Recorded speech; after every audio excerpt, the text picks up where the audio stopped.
creativos somos todos. La comunicación es una herramienta con la que uno no nace. Yo trato de invitar a la gente a que pierdan el miedo, a que se atrevan a pesar de los errores. Claro. Yo soy una persona disléxica.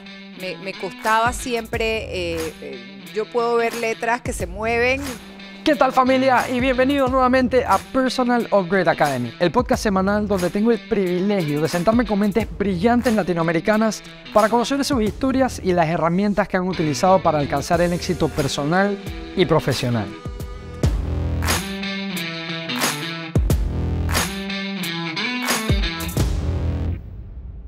Madeleine Leñadier es apasionada por el arte y desde temprana edad siempre fue alguien que se permitió darle rienda suelta a su imaginación y a su creatividad. Cuenta con más de 25 años de experiencia en el mundo de las comunicaciones, el mercadeo y las relaciones públicas. Como directora y creativa ha tenido la oportunidad de producir eventos como Miss Universo, Juegos Latinoamericanos de Olimpiadas Especiales y la Gala de los 100 años para el Canal de Panamá. Es conferencista, productora de contenido y coach de video marketing. Adicional a esto también es la fundadora de Musicalion, uno de los festivales de música más emblemáticos de todo el país. Vamos a ver este episodio. Gracias a todos los que están semana a semana con nosotros y bienvenido si eres nuevo en este canal. Bienvenido a la familia de Mentes Curiosas y algo importante que quiero decirte, si eres nuevo recuerda suscribirte en los diferentes canales que tenemos, nos puedes encontrar en todos lados como Personal Upgrade Academy y lo más importante, si has encontrado algo de valor en cualquiera de las conversaciones o en este espacio que vas a acompañarnos aquí, recuerda compartirlo para que más personas puedan seguirse desarrollando y creciendo profesionalmente. Con eso dicho, ya entramos ahora sí a materia. Madeleine, bienvenida, gracias por estar por acá, muy feliz de tenerte en este espacio y de compartir. Oye, yo más emocionada, definitivamente me alegra verlos crecer en el mundo digital. Y bueno, yo siento que te he visto crecer en tantas facetas diferentes que me emociona estar aquí compartiendo este rato. Sí, mira, y quiero arrancar, sé que tú has hecho carrera y te has empleado en muchas áreas dentro, tal vez como de un mismo mundo, que es el mundo de las comunicaciones y demás. Y tengo una primera pregunta que va por ahí, que es, en tu experiencia personal y en lo que ha sido para ti en la vida, ¿qué valor tiene esa capacidad de saber comunicarse bien? La comunicación es una herramienta con la que uno no nace. La comunicación, hay herramientas de comunicación que uno puede aprender. Definitivamente para algunos es más fácil comunicarse, para otros no. Pero lo cierto es que si te das a la tarea de ser un buen estudiante, te aseguro que de tu lado esas herramientas te van a traer muchísima abundancia.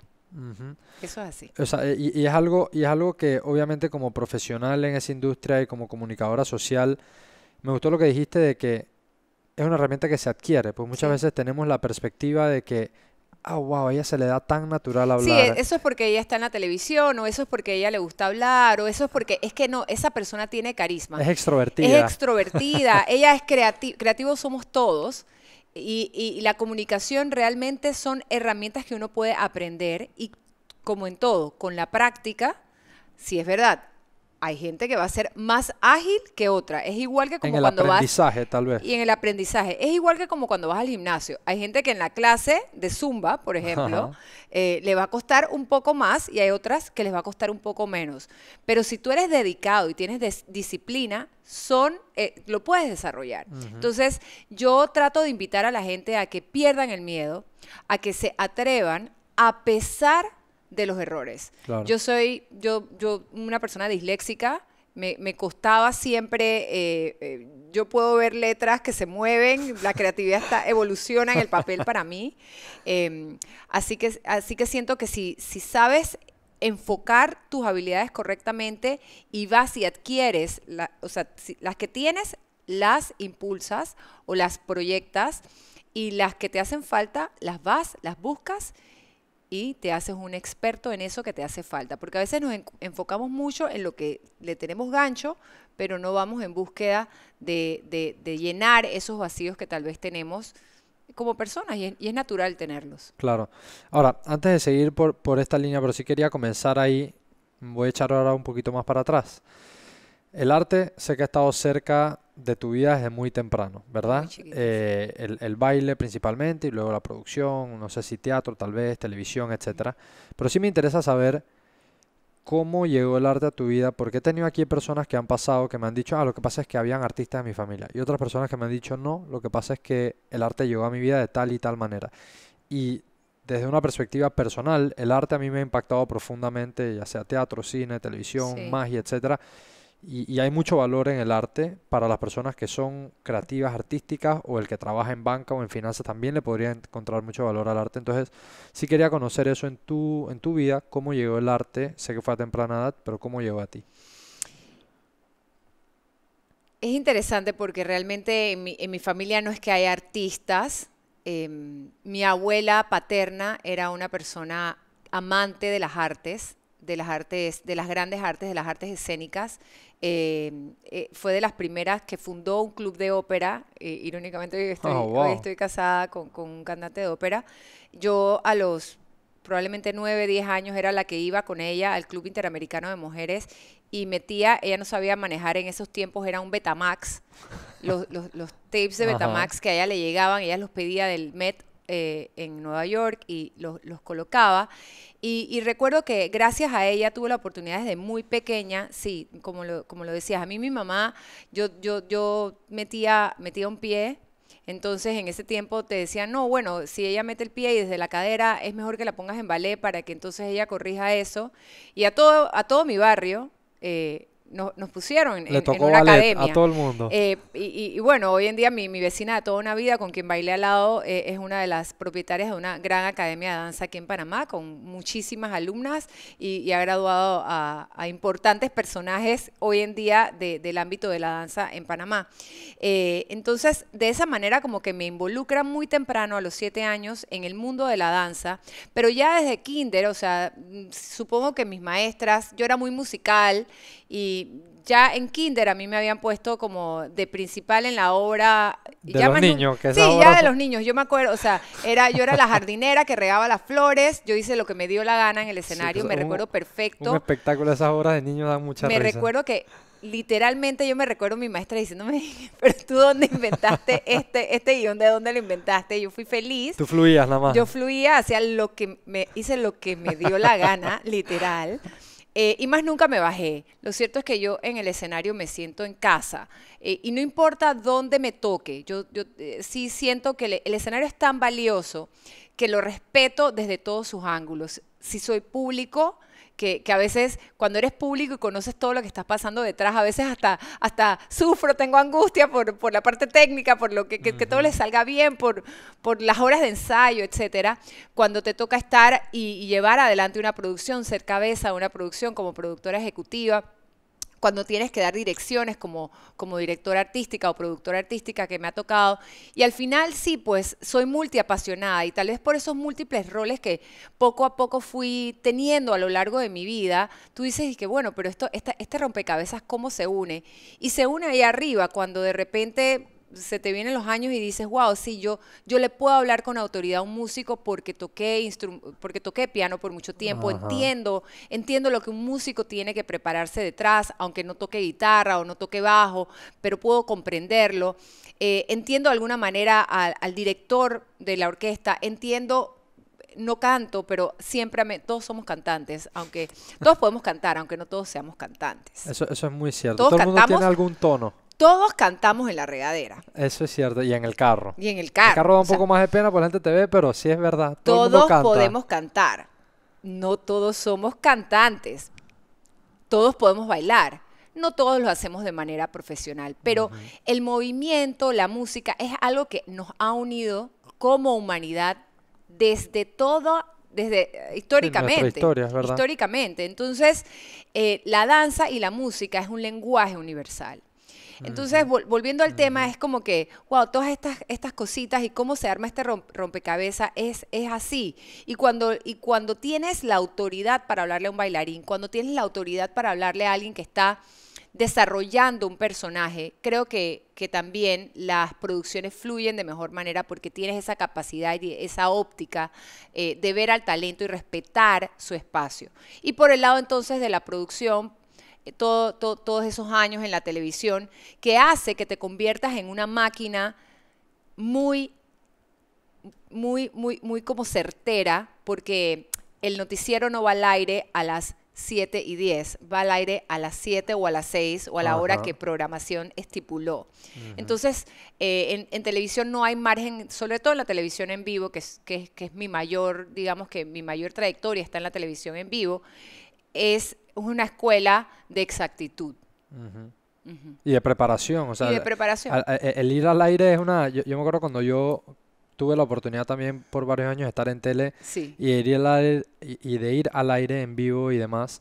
Las primeras veces yo sentía como ese rush, Una adrenalina, una ¿no? adrenalina, ese rush de saber que una vez que se ponía esa lucecita roja sobre la cámara, lo que sea que pasara ahí quedaba inmortalizado. Pues, o sea, es como un momento y estás ahí, y lo que sea que hayas traído, lo que sea que hayas llevado en tu caja de herramientas hasta el momento es lo que va a salir en TV Nacional y te van a ver cientos de miles de personas. Entonces, sí te da como esa, como tú dices, esa disciplina también de prepararse y de respetar el espacio que te están dando, porque al final también un espacio en Tele Nacional, al aire, en prime time o en lo que sea, son espacios obviamente que cuesta mucho ese espacio y que te hayan dado a ti la responsabilidad de ser quien lleva adelante ese Es que tú lo espacio. acabas de decir, esa palabra es clave. El que está frente a una cámara o el que estaba, ahora todos tenemos la posibilidad en la palma de nuestra mano de estar frente a una cámara. Ajá. Y ese roche, esa adrenalina, tal vez ahora la podemos vivir muchos porque se prende precisamente ese mismo botoncito de que estás live en Instagram o en cualquier canal digital. Estás en vivo, puedes sentir eso el adicional de que encima ves cuánta gente tienes. Cuando tú vas al aire en Exacto. vivo en televisión abierta, tú asumes que hay gente alrededor del Claro, pero televisor. no sabes, sabe tu productor, sí. No sabes, ¿no? Entonces tú estás listo para entregarlo todo. Tú no esperas a ver si la gente se conectó o espérate que voy a regresar. Tú hablas y entregas ese valor. Pero es una responsabilidad. Es una responsabilidad porque hace un tiempo era muy poca la gente que tenía acceso a un micrófono y siempre desde mi perspectiva fue, wow, ¿cómo me voy a preparar para entregar valor? El mayor valor El posible mayor en el momento, valor claro. posible desde mi conocimiento, desde mi capacidad y desde mi honestidad. Yo pienso que eso a veces se nos olvida. Yo creo que uno tiene que ser muy transparente y responsable a la hora de comunicar. Claro. Entonces sí. Tú en tu carrera en televisión sé que tuviste, y creo que eso a veces se le da la oportunidad no a todo el mundo y no todo el mundo tal vez tiene la versatilidad de hacerlo, pero tú estuviste en muchas cosas, tú estuviste en entretenimiento, estuviste en investigación, digamos, en roles que eran más de reportaje o de Sí, noticias, o sea, sí. tuviste esa oportunidad de presentarte en Sí. diferentes aspectos. ¿Hay alguno en particular que sea como el que más sientes que se te daba o era el más natural para ti o el que más disfrutaste o sientes que cada etapa fue muy complementaria y todas las disfrutaste por igual? Sí, yo creo que yo me describo como una mujer multiapasionada, Me gusta esa porque palabra, me la gusta esa realidad es palabra. que no, la gente, hay veces que, no, pero es que tú te tienes que dedicar a esto. Yo dije, bueno, yo en verdad soy un guacho, entonces creo que las etapas de la vida me han permitido, y yo siempre me he sentido demasiado agradecida porque hubo un momento donde pude incluso mezclar como todas mis pasiones. ¿Y cómo fue eso? Porque hubo un momento que produje cosas como Bailando por un Sueño, del cual también fui jurado, o sea, fui unas temporadas jurado y luego fui productora, directora artística de Bailando, y era como que combinar todo lo que me apasionaba, como que la música, la danza, esa parte con la parte televisiva, con el talento y sacarlo adelante en una tercera temporada cuando ya teníamos 2 temporadas Ujú. anteriores y Panamá es un país chico, entonces a veces lo que sucede aquí con los formatos televisivos es que como quien dice se nos acaban los recursos Ajá. porque se nos acaba la gente, es un tema de números. Pero no creo que puedo puntualizar uno porque a lo largo de la vida he tenido esa oportunidad de producir, como tú lo decías, cosas muy diferentes, o sea, algo como eso, pero también algo como premios a la excelencia educativa, en donde ves la fibra misma del tema educativo en Panamá, en donde te toca analizar esos datos y cómo bajas esos datos para que el común y la mayoría de las personas lo comprendan y cómo pones la palabra excelencia a un nivel tal de que sí, vamos a buscar la excelencia, pero nos falta todavía, tenemos un gap aquí para llevar. ¿Cómo muestras eso para que una audiencia lo comprenda? Entonces sí me siento bendecida realmente, porque entonces me viro y digo, wow, y tengo un proyecto como Panorama de las Américas que estuvo al aire casi por 20 años, en estos momentos después de la pandemia no ha estado, que es un programa a nivel regional y que tal vez no está en el radar de la gente, pero que tuvo 19 años, porque digamos que en este momento está en pausa, porque no siento que es que no va a regresar, en algún momento tendrá su lugar nuevamente, pero es un programa que ha estado al aire 19 años en la región. Hace poco aquí estuvo Álvaro Ajá. Heiluron y conversamos sobre ese programa y cómo nació todo el concepto de Panorama y lo que buscaban hacer y la historia detrás. Claro, Y, Álvaro con la revista. ajá, Por con la parte de la revista y es impresionante cómo este tipo de programas nacen de una idea y con esa constancia, o sea, lo que tú dijiste han sido casi 2 décadas, llega un momento donde estaba leyendo acerca de este espacio y creo que llegaba como a 8 millones de viajeros Claro, tú te o sea, imaginas tener una cosa absurda. la atención plena de todo el que se monta en la aerolínea bandera de tu país. Sí, Para sí, mí eso es un motivo de orgullo excepcional. una locura, de verdad que, o sea, increíble oportunidad e increíbles proyectos en los que uno sin darse cuenta va avanzando en su carrera y tiene oportunidad de como dejar Sí. una huella en cada uno. Te quería preguntar otra cosa sobre las diferentes experiencias que has tenido. Tengo 2 preguntas sobre experiencias puntuales que quiero conocer el detrás de. Claro.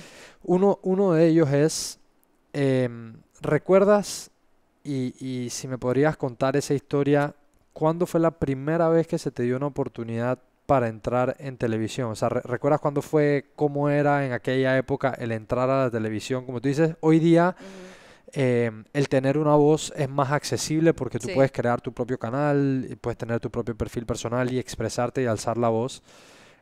Pero creo que ese sueño igual de estar en una estructura como lo es un canal de televisión y demás, sigue latente para muchos comunicadores sociales. Total. Entonces, esa historia de cómo tú comenzaste creo que puede ser muy interesante para conocer. Bueno, la gente siente a veces que yo comencé tal vez, o fui más visible, señorita Panamá, tal vez, pero yo te diría que fue antes. Yo te diría que mis primeros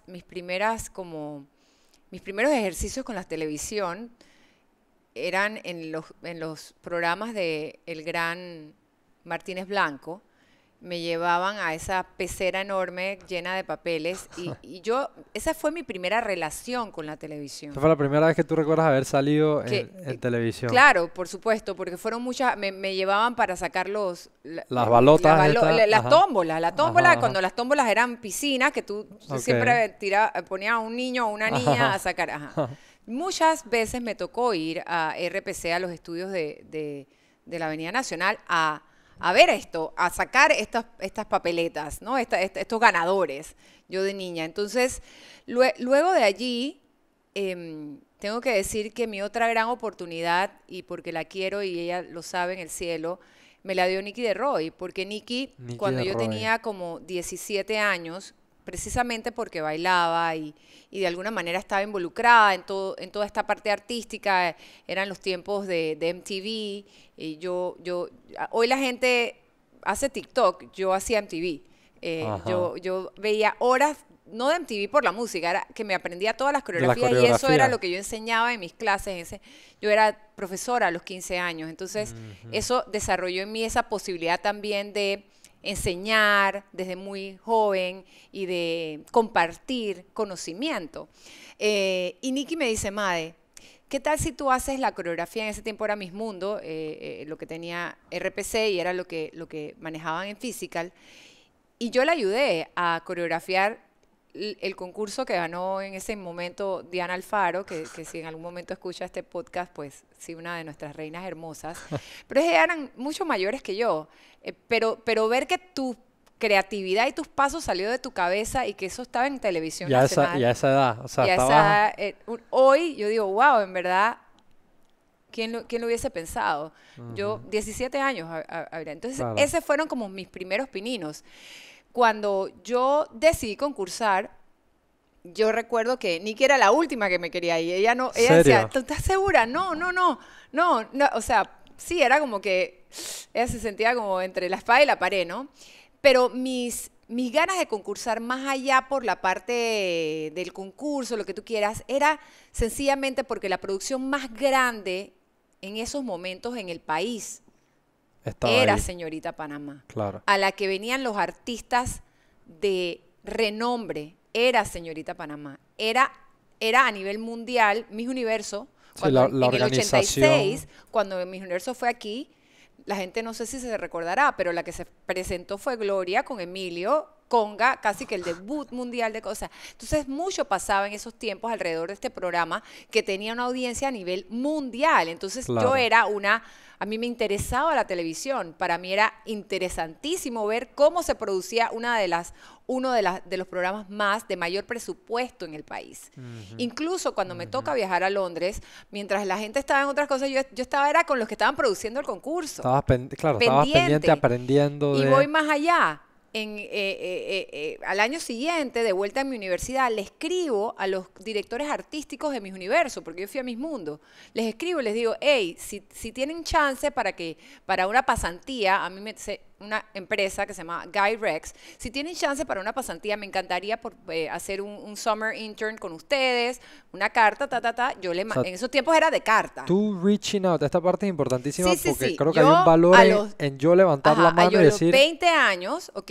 20 años, yo, wow, o sea, a mí me encantaría trabajar con ustedes, porque vuelvo y te cuento, yo veía MTV, me aprendía eso, y ¿cuáles eran los grandes shows? El Super Bowl, era un super show en esos tiempos, o sea, estoy hablando de los finales de los 80.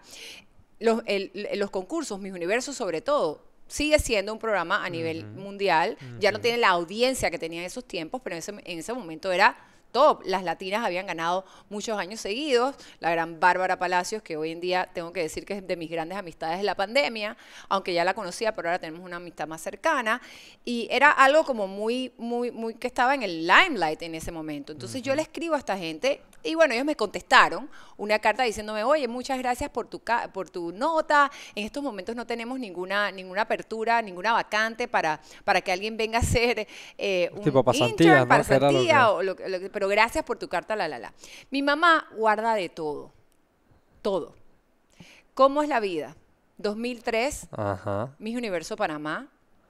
Me tocó la gran responsabilidad de ser la productora ejecutiva o artística, o como le queramos llamar, las vueltas que da por la vida, Panamá. ¿no? Ellos tenían como 6 o 7 años de no estar vinculados a la organización, los señores Guy Rex, que eran en esos momentos los que decidían, en los 80, los que decidían el vestuario, los que decidían quién iba a bailar, quién iba a cantar, Me dicen, no, es que los que vienen a reintegrarse a Panamá para esta producción son los señores Guy Rex de Rex Enterprises. Yo dije, yo los conozco. Yo los amo. Yo les mandé una carta. Mi mamá tenía la carta. No puede ser. Sí.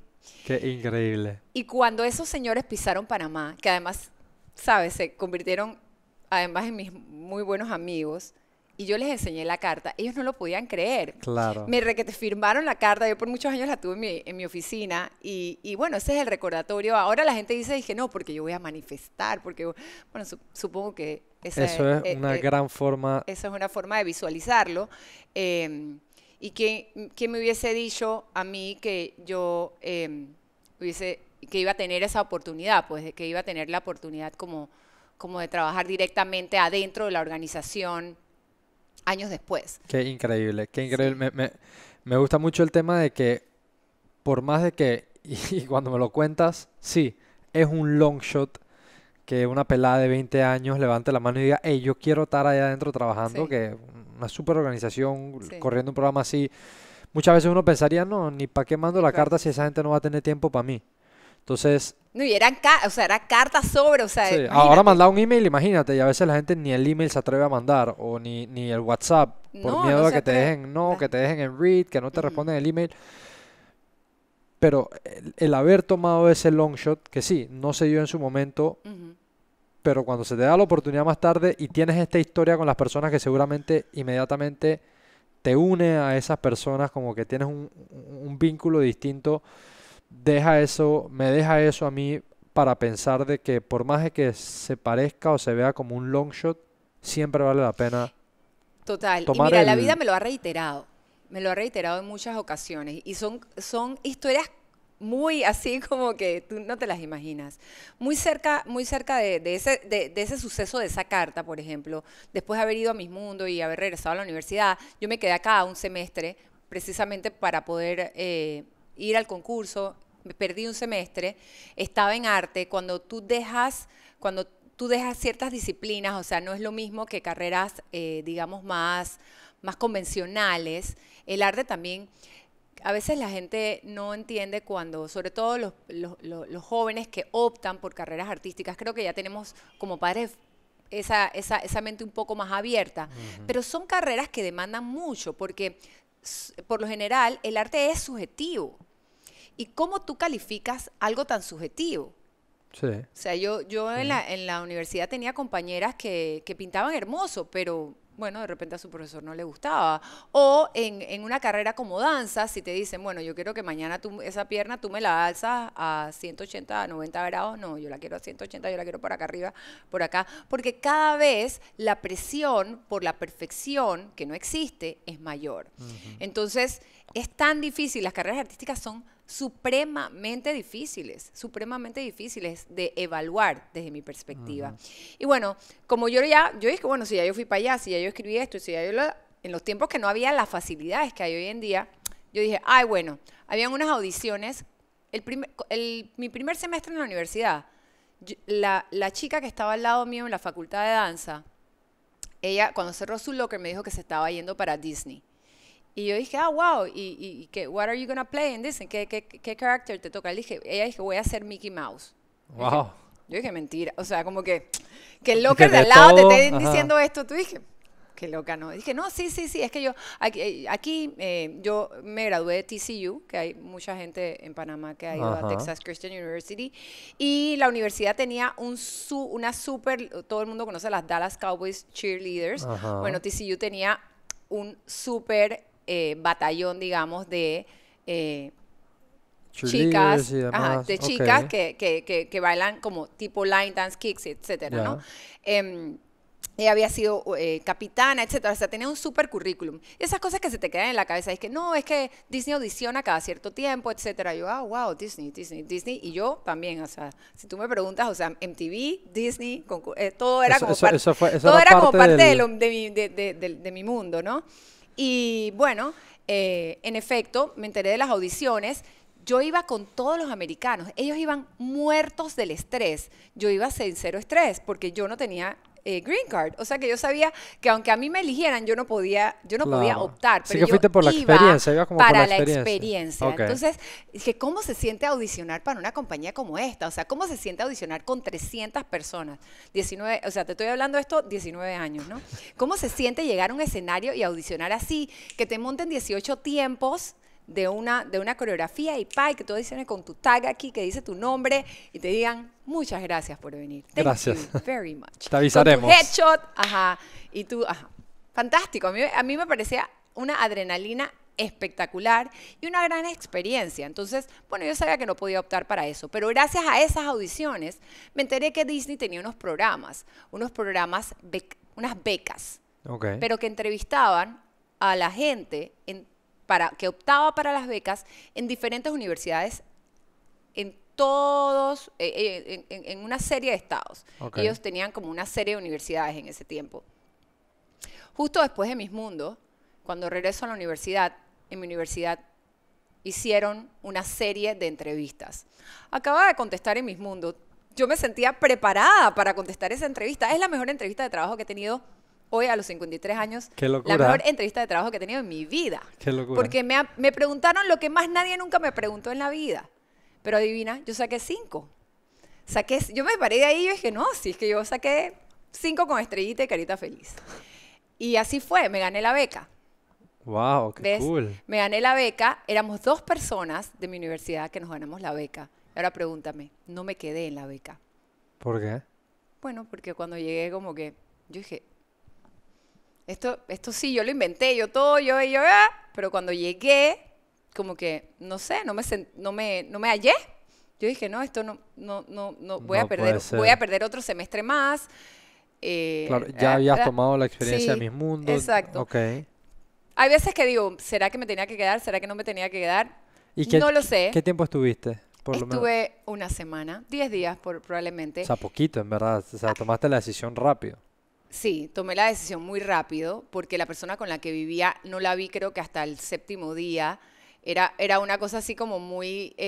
sí, yo creo que no estaba lista para... Así como había estado lista para otras cosas, no estuve lista para eso. Lo Y- que siempre llevaré en el corazón es todo lo que aprendí en esa semana, porque aprendí muchísimo, porque fue la semana de capacitación, digamos. Claro, de esa Em, cultura Disney que obviamente es Sí, trascendental. y todavía hoy en día siento que uno puede seguir aprendiendo y hoy en día ellos también tienen una serie de capacitaciones. Eso, Disney University Disney todavía, University es todavía una existe locura. y era para Disney University. O sea, era como que ese semestre en Disney University, era para hacer como que ese semestre en Disney University.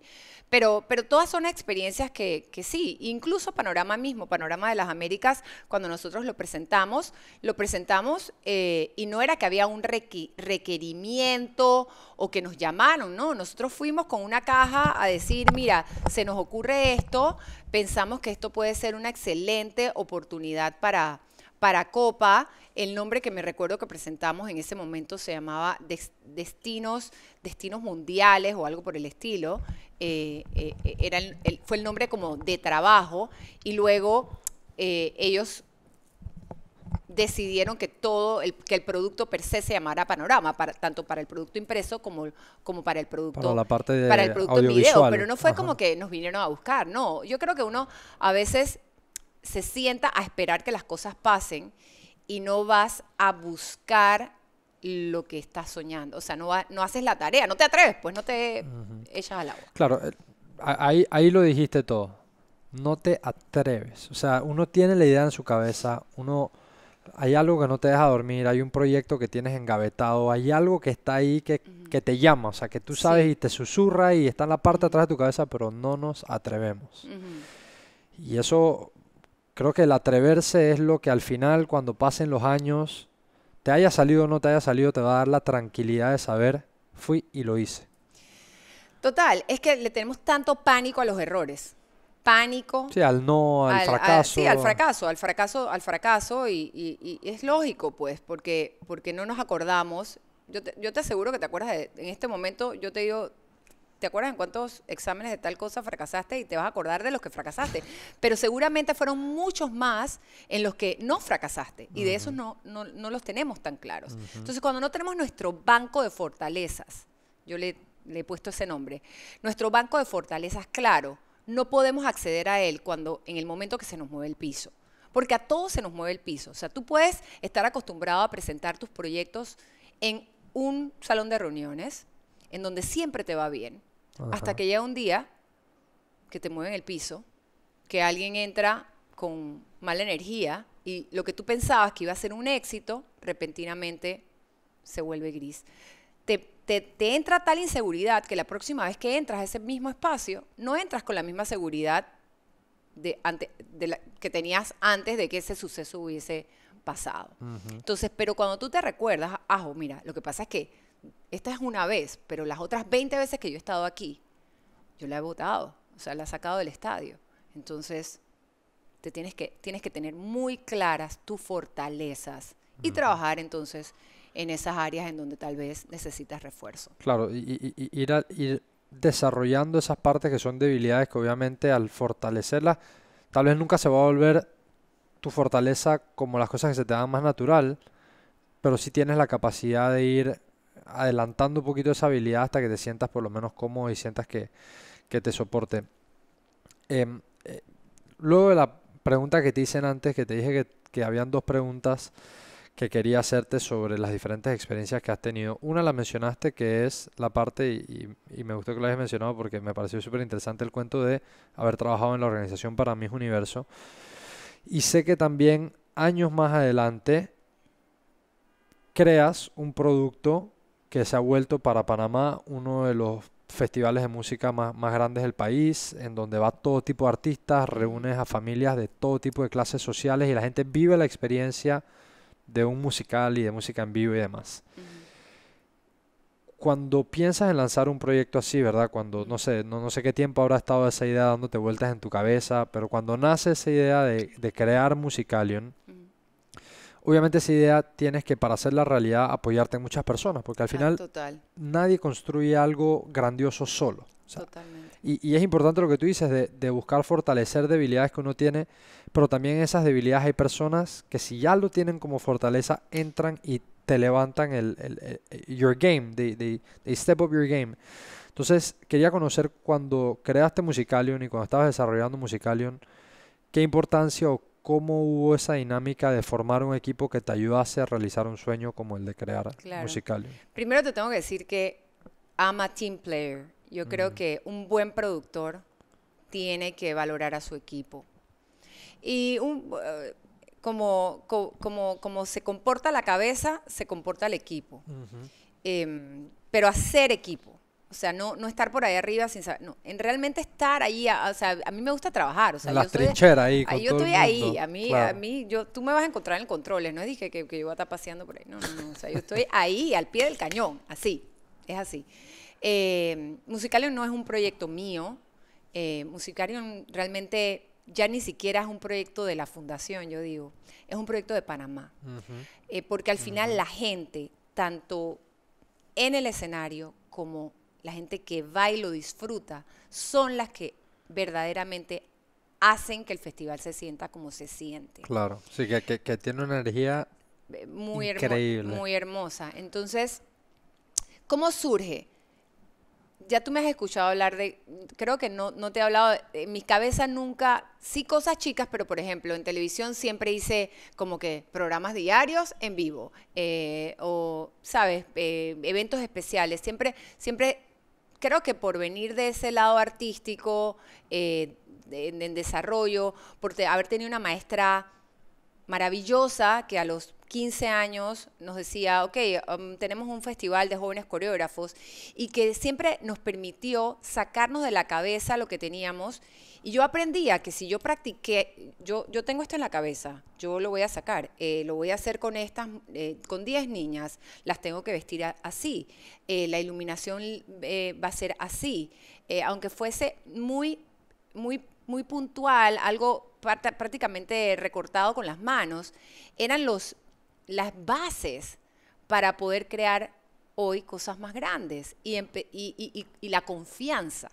Porque si desde tan chica aprendía que lo tengo en mi cabeza, me lo saco, lo veo, escucho la música, ¿es Vivaldi? No, sí, yo voy a montar las 4 estaciones, pero de las estaciones voy a montar esta.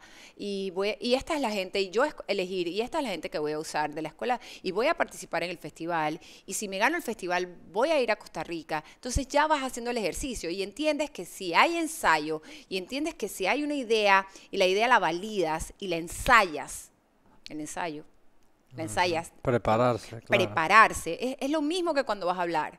Si tú tienes unas ideas, tú tienes unos bullets, tú entiendes por dónde va tabla, cuando tú vas a enfrentarte a ese público, la tarea va a ser mucho más fácil. Si ni te sientas a pensarlo, no va a fluir. Sí. ¿No? Entonces, eso estuvo muy temprano en mi vida. Lo otro que estuvo en mi vida fue que en los 80 había un festival en el parque que inició. Los jueves se llamaban Jueves Bajo las Estrellas, y la última vez que yo vi bailar a mi profesora, la gran Teresa Mann, porque es una grande, la vi bailar en el parque. Y a mí yo creo que eso nunca se me olvidó. Años después, querían un evento para la reinauguración del anfiteatro. Y dio la casualidad que la que tenía los derechos de ese concierto era yo. Era un concierto que Ricardo había hecho en las ruinas de Panamá Viejo, con una serie de cantantes locales y también cantantes de afuera.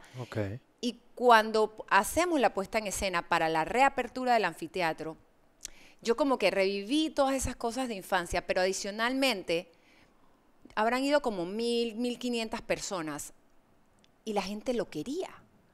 Tú decías, hace falta. Adicionalmente, años antes habíamos vivido diversas tarimas, tanto de Hot Control, aunque yo no estuviese en esa pantalla, como de los veranos de RPC, que se habían dado ahí. Yo había grabado una serie de programas en algún momento en el parque también, porque es un lugar emblemático de la ciudad, y porque en verano, ¿dónde más te vas a ir a grabar un programa? Yo decía, no. Yo hice que me construyeran unas ventanales enormes.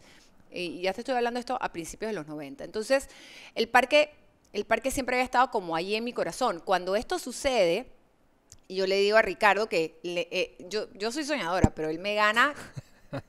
Además que la ópera, al ser la madre de las artes escénicas, es grande. O sea, Sí, nada en ópera es chiquito. Ajá, Todo es ajá. grande. Las voces son grandes, los escenarios son grandes, las producciones son gigantes. Las duraciones son largas. Todo es majestuoso, ¿entiendes? Entonces él dije, ¿qué? Buenísimo. Y hicimos una lista, yo creo que hicimos una lista entre todos los que participamos como de más de 100 nombres, pero el nombre Musicalion es de Ricardo. Entonces sí, los equipos son fundamentales. Un festival como ese no sería posible sin la increíble gente que me acompaña en el festival. Y nada, yo creo que también cuando yo dije que vamos por aquí, nos atrevemos y tal vez como saber guiar esos equipos, ahí es cuando ves que todo el rompecabezas se arma. Pues con cosas como Musicalion es cuando yo digo, Diosito, ¿cuánto me quieres? En verdad, cuando tú ves a la gente, ahí no sé, que se le aguan los ojos, a niños chiquititos es gozando. espectacular. Toda la familia. Ya, o sea, se me quita todo el agobio, todo lo que tengo que pasar, todo el trabajo. Todo el cansancio. Todo el cansancio, porque sí cansa, porque no somos muchos y porque no es fácil levantar un festival gratuito. Es muy difícil que sea sostenible. Y ojo que ahí tal vez yo desde el principio tuve como esa discrepancia, porque a veces siento que en Panamá no terminamos de valorar las artes, porque muchas veces nos hemos apalancado en que tenga que ser como gratuito para que se llene. Ajá. Y ya es hora de que el público empiece a valorar lo local en todo sentido, porque si viene un artista de afuera, y yo no tengo reparo con los artistas de afuera, pero no es justo que estemos dispuestos a pagar muchísimo dinero. Que es así. Muchísimo dinero, y cuando hay algo local, digamos de que, me lo pienso, ¿no? Es verdad. Cuando la producción tiene el nivel, porque yo sí siento que a veces también el problema con el producto local es que no queremos hacer la tarita que a veces nos hace falta. Y esto lo digo en todo sentido. Cuando de repente ves un segmento como Platanitos, y de repente dices, ¿por qué no hay más platanitos panameños? Y tal vez nos falta un mejor empaque, un mejor marketing, una mejor comunicación, porque el producto tal vez por sabor, por textura, etcétera, está. Pero Sí, de no repente, tiene nada que pedirle afuera, digamos. ajá, exacto. Claro, ahí, bueno, y yo lo he visto también muy de cerca el tema que acabas de mencionar y estoy totalmente de acuerdo. El arte aquí, porque sería injusto y yo personalmente sería incapaz de decir que aquí no hay tremendos artistas. Panamá está lleno de artistazos en todos los rubros. Sí. Danza, canto, artes escénicas en sus diferentes expresiones, pintores, de todo, ¿no? Pero sí no tenemos como ese auge por ir al teatro, ese auge por apoyar los documentales y el cine local, ese auge por... O sea, siquiera como tema de impulsar esa economía creativa aquí, no sé, o sea, sale una película panameña al cine y por supuesto están los big blockbusters y claro. demás, que está cool, o sea, no estoy diciendo no vayas a verlo, pero estoy diciendo, hey, toma un día o entre las semanas si tienes la oportunidad, ve y apoya el producto local, porque son muy buenas producciones. Y así hablo del cine porque me ha pasado particularmente que he participado en algunas producciones y cuesta ver una de esas salas llenas. Total. Y en realidad son buenas historias. Es un tema de educación al final, siento yo. Es un tema de educación, de valorarnos, de que a veces no conocemos lo suficiente, no nos queremos como Panamá lo suficiente. No hacemos piña, como dicen por ahí. No terminamos de abrazar. No terminamos de abrazarnos. Lo local, claro. Y no terminamos de abrazarnos. Siempre estamos como mirando hacia afuera o queriendo ser, cuando realmente yo creo que ya llegó el momento de mirar hacia adentro y de marcar los ganchos de lo que sí hay. Yo siempre digo que a veces nos hace falta ver lo que sí está, lo que sí tengo. Los dos océanos que sí tengo, los tucanes que vuelan que no los vemos, la mayoría de la gente no los ve, la naturaleza exuberante, maravillosa. Hay tanto en nuestra naturaleza allí mismo y no somos capaces de verlo. Hay tanto en nuestros mares y vivimos de espalda al mar.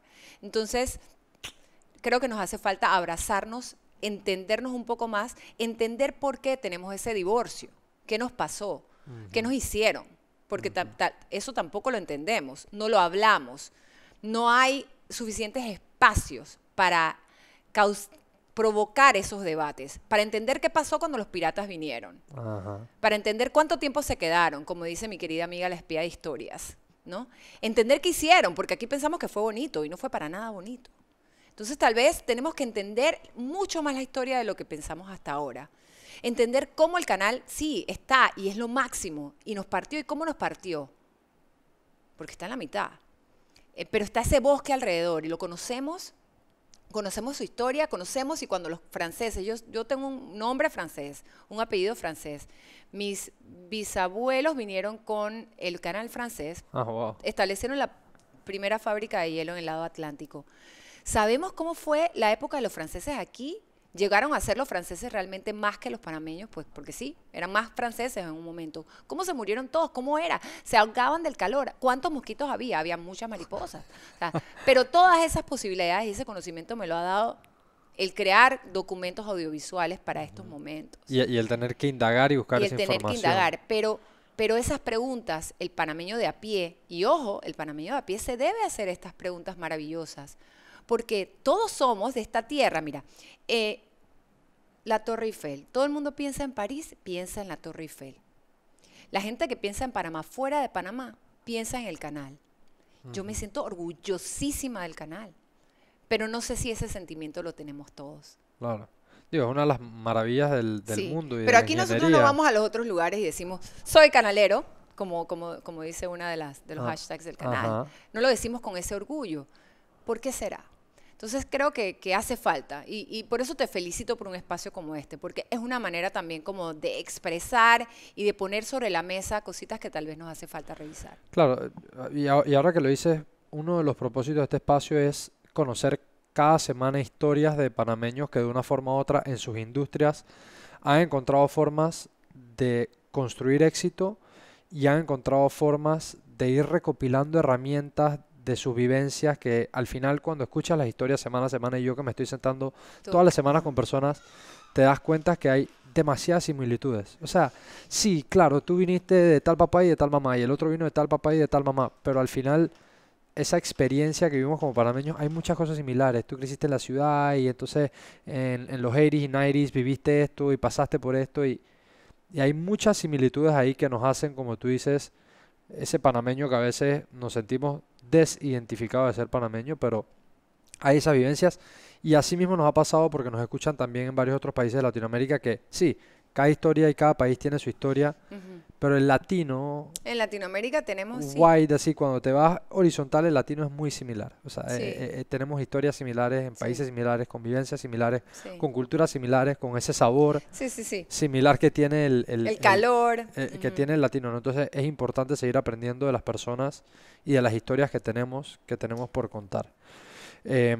Con eso dicho, y ya casi llegando a las últimas partes de la entrevista, quería preguntarte otra cosa, que es, sé que, y quiero conocer en qué momento hiciste un cambio o añadiste algo, digamos, a tu experiencia de vida y a lo que has querido compartir, que es la parte de conferencias, o sea, de ponerte allá afuera para compartir esas vivencias tuyas, esos mensajes, esas herramientas, y te has enfocado también en una parte que es la parte audiovisual, ¿no? Compartir esa experiencia tuya audiovisual y cómo mercadearse a través de esa parte audiovisual, o Sí. como vi que es coach de video marketing, ¿no? De esa parte. Entonces, si me puedes hablar de esas dos, ¿cuándo llegó a ti esas ganas de comenzar a hacer conferencias, comenzar a hacer capacitaciones y compartir con la gente?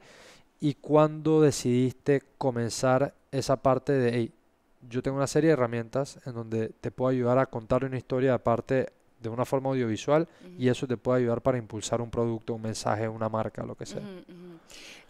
Bueno, mira, en el 2018 nosotros en la junta directiva de Emotion, que fue la productora que lideré por más de 20 años, 20 y poquitos meses, a nivel directivo tomamos la decisión de que, no por nada malo, sino que sencillamente los socios originales, o los que éramos socios, ya teníamos como que cada quien tenía otras expectativas de vida en ese momento, y decidimos que antes de que realmente el negocio no diera, decimos que ese proyecto ya tenía como una fecha de cierre. Okay. Entonces, a mí me tocó liderar el cierre productivo, digamos, o positivo de la empresa. Ojo, que tú buscas algo así en Google, dices que cómo cerrar una empresa, no existe. O sea, que el que quiere no hay manual. ¿Quieres escribir el libro? Escríbelo, o lo escribiré yo, no sé. No hay manual. No hay manual. O sea, todo es que si te vas a la bancarrota, o sea, no, pero yo no me voy a la bancarrota, yo sencillamente quiero hacer nada esto de cómo cerrarle bien, buena nota. un buen closure, una cosa así amorosa, Entonces, preparar eso no fue fácil, porque teníamos obviamente una estructura, edificio, etcétera, etcétera, etcétera. Lo cierto es que eso comienza a pasar, y paralelamente yo comienzo a ver entonces, bueno, y entonces en esta próxima etapa de mi vida, ¿yo qué voy a hacer? ¿A qué me voy a dedicar? Busqué ayuda, tú lo acabas de decir, uno no puede hacer las cosas solo. A mí me encantan los profesores, me declaro estudiante perpetua, siempre eterna, he tenido bueno maravillosos profesores en mi vida de todos los tipos, y si no, ahora le dicen mentores, pero en mi vida siempre tuve las mejores mentoras, mi mamá, mi abuela, mis mejores jefas, todas mujeres espectaculares que siempre me guiaron en el mundo de la televisión, alguien como Batieleta, Karin Farías, Katia Caballero, o sea, mujeres espectaculares a las que siempre les pude preguntar y siempre tuvieron respuestas acertadas para mí. Entonces, en el 2018, como me comienza a salir, nadie hablaba de coaching, o muy poco se hablaba de coaching, me comienzan a salir ciertas coaches en Facebook en el 2018, me salía la misma, y yo decía, no, yo tengo que ir a conocer a ¿qué es esto? Es que Money Mastery, ¿qué es esto? Y Flow, y bla. Yo decía, pero ¿quién es esta chiquilla? ¿Por qué me sale tanto? Yo abría Facebook, me salía, Instagram lo abría, por donde yo abría, ella me salía. Okay. Sherina Mayani. Entonces yo me meto con Cheri en su curso, y a todo esto, todo era en digital, pero yo dije, no, yo tengo que ir a conocerla. Yo le escribí a su teléfono. O sea, tú querías ese... Hola, Sherina. Ella se moría de la risa, y ella hoy en día cuenta el cuento. Ella se moría de la risa, decía, oye, no, pero yo quiero una reunión contigo. Está bien todo esto digital, yo lo entiendo perfecto, pero yo quiero yo quiero ver. Entonces ella sabía que ella me iba a ver. ¿Quieres el feeling? Ajá. Ella me iba a ver, y así ve, 10 minutos y ya, ella me cerró. En 10 minutos ella me tenía cerrada. Okay. Y así como comienza mi camino digital. Aunque yo tenía algo de camino digital recorrido, pero yo tenía mis redes en el olvido, yo me enfocaba mucho en las redes de mis clientes y en el trabajo para mis clientes, no tenía tiempo para mucho más. Y un día, participando en una cumbre, que ahora todo el mundo sabe lo que es cumbre, en ese momento nadie quería usar Zoom, nadie quería nada mucho de lo digital realmente aquí en Panamá, ni mis clientes. Y en una cumbre escucho a una ex persona que decía El Tiempo en Canadá, que era coach de video. En ese momento, realmente la plataforma más fuerte en video era YouTube, lo sigue siendo. El que no lo quiera ver, pues... Sí, es el almanaque más grande del mundo. Es así. Y el contenido en video siempre va a ser el primero en cualquier buscador. Espérate que ChatGPT, estoy segura que ya también está recolectando la data allá. Y entonces yo dije, wow, esto es lo que yo no tengo que ir a hacer ningunos otros seminarios de coaching, si esto es lo que yo sé hacer, esta es mi vida, esto es lo que yo sé hacer. O sea, fue como que, wow, porque antes de eso yo decía, yo no quiero ser life coach, yo no, o sea, como que, sentía que había algo ahí, pero no estaba clara. Y entonces eso fue como mi aha moment. Tu aha moment fue, oh, wow. Coach, que al final es acompañamiento, es alguien que te ayuda a mejorar en tus habilidades porque ha recorrido eso. Sí. Y enfocarte en la parte audiovisual. Sí, digamos que soy mentora, aunque yo estoy certificada, etcétera, etcétera. Soy mentora. Yo hablo más desde la mentoría que desde el coaching, aunque conozco las herramientas del coaching y estoy certificada, pero mis programas soy más mentora, y siempre trato de enseñar desde mi experiencia. Entonces, digamos que está más enfocado a las mentorías. Y cuando llega la pandemia, yo en el 2018 había hecho mi primer webinar. Todavía tenía mi compañía abierta. Me di cuenta, a mi primer webinar sin pandemia, etcétera, vinieron casi 200 personas o 200 se inscribieron, ya no me acuerdo cuántas vinieron. Y yo dije, no, yo no puedo con esto todavía. Entendí después de ese webinar que yo necesitaba una estructura, que yo no me iba a salir por ahí al mundo digital sin algo bien estructurado y hecho. Tengo una marca reconocida por lo menos en Panamá. Yo quería mi casa bien hecha, ordenada. Así que yo me tomé ese año para hacer mi página web, mi Tripwire, entender, terminar de aprender. Regresé a la universidad. Claro. Regresé a la universidad, literalmente. Ah, for real. Sí. O sea, universidad académica. Universidad académica. Hice un trimestre de marketing digital. Ok. Yo dije, Dios mío, no puedo con tanta información. ¿Quién es la mejor de la clase para que se venga conmigo? Pero igual, o sea, estaba ahí porque sí, el mundo cambió. La gente no se dio cuenta y el mundo cambió antes de la pandemia. La pandemia aceleró todo. Claro, cuando la pandemia sucede, yo había hecho mi primer taller presencial antes de la pandemia, a finales de 2019. Y llega la pandemia y yo tenía un taller ya todo vendido. Yo rápidamente dije, esto lo hay que pasar a video, a digital. Claro. Y yo en el chat dije, esto la otra semana va todos 5 días.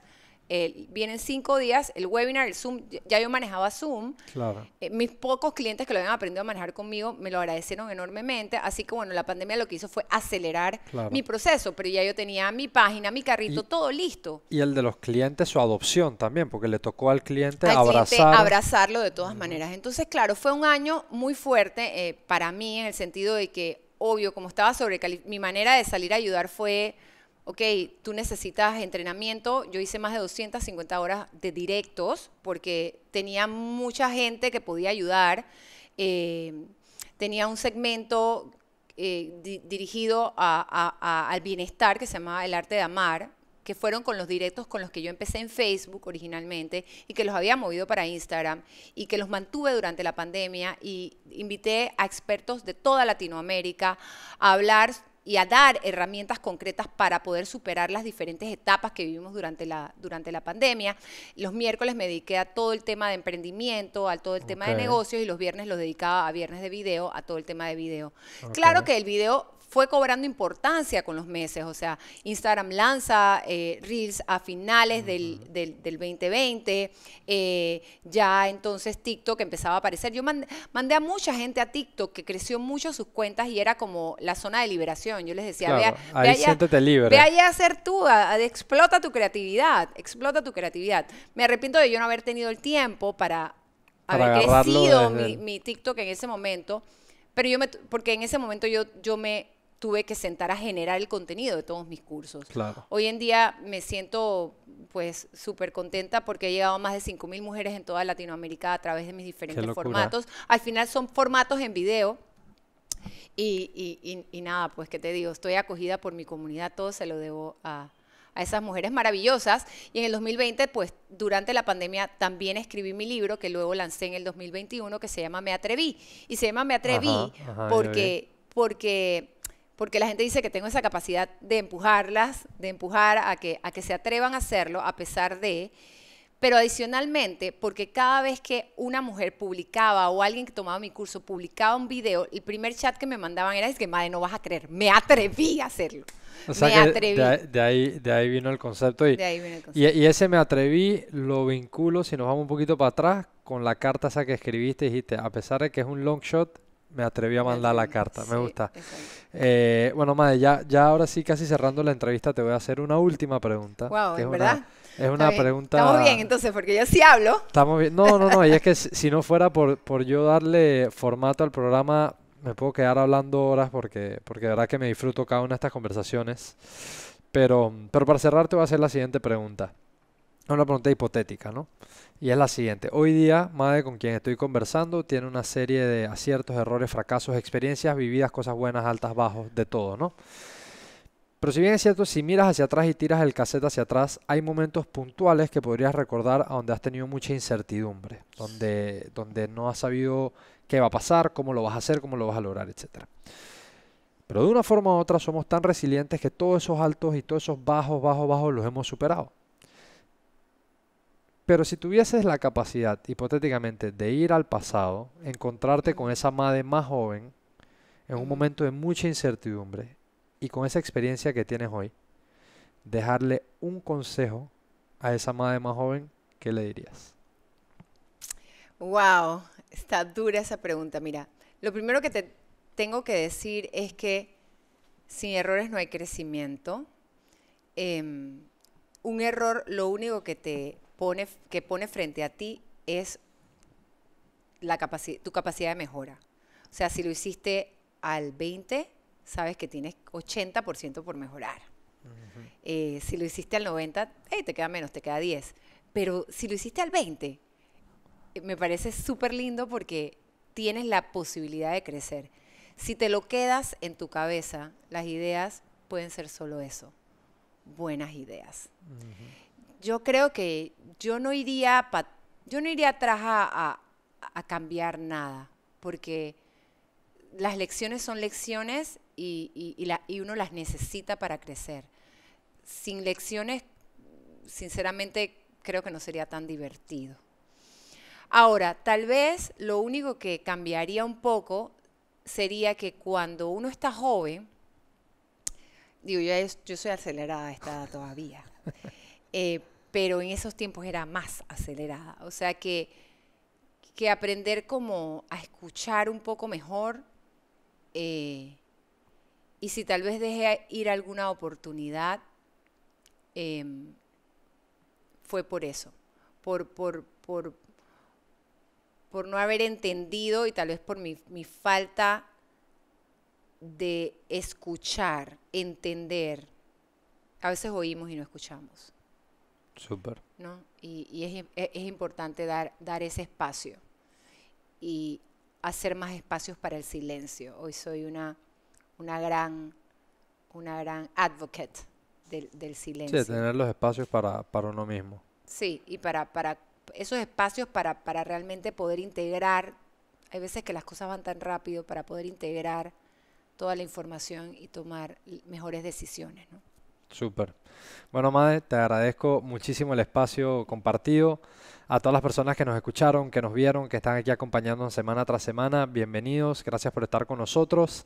Recuerden que se pueden suscribir y nos pueden encontrar en todos lados como Personal Grade Academy. Compartan los pedazos de esta conversación que han sido de valor para ustedes para que más personas puedan seguir creciendo y desarrollándose personal y profesionalmente. Con eso dicho, nos vemos como siempre todos los lunes con un episodio nuevo y nos vemos en la próxima. Bless.